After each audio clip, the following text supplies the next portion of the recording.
Find insight, guidance, and answers. Tune into Spirit with radio medium Laura Lee.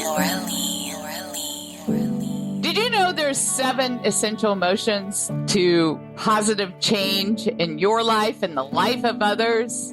My name's Laura Lee, and this is your 5-minute Spirit Reboot. I'd like to welcome my special guest, executive coach, author of Aspire, Reiner Lomb. It's a pleasure to be here, Laura. Thank you very much for having me. Reiner, what are those 7 essential emotions and why did you choose them? There's 250 emotions that drive our leadership behavior, and we're experiencing a mixture of emotion at any given moment, but they are more powerful than any other drivers of our behavior. So in order to make it accessible and learnable, I observed and I studied the ones that are most essential for leading positive change.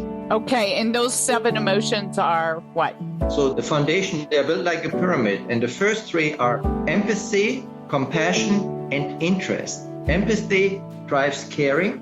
Compassion includes empathy, but it adds the commitment to serving the needs of the people that you commit to serve or that you are leading. And then interest. Interest is important for a leader to cultivate in order to understand the issues he's dealing with.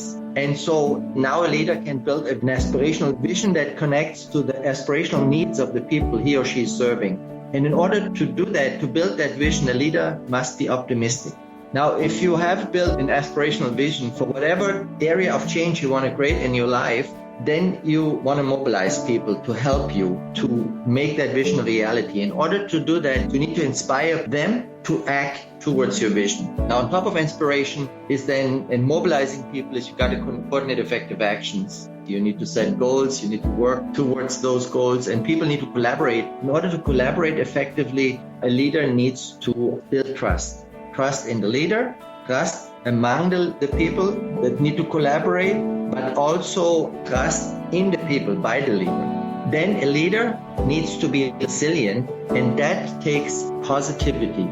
You know, you talk about the idea of changing an emotion in the middle when maybe perhaps you're feeling something different than what you're supposed to be feeling in order to mobilize these people. So how can one shift their emotion? Let me give you the example of optimism, right? Let's say you have in your team, let's say you have a lot of resentment going on because the leader is behaving in a way that the people don't like. Maybe they expected a promotion and didn't get a promotion, or they expected to have off on Friday at 5 o'clock, but they still had to work longer. So resentment holds you on the back because you ruminate about the unfairness. You feel like a victim and you tell the story of victimhood, and that repeats itself, and it takes all the mental energy into the past of something you cannot change.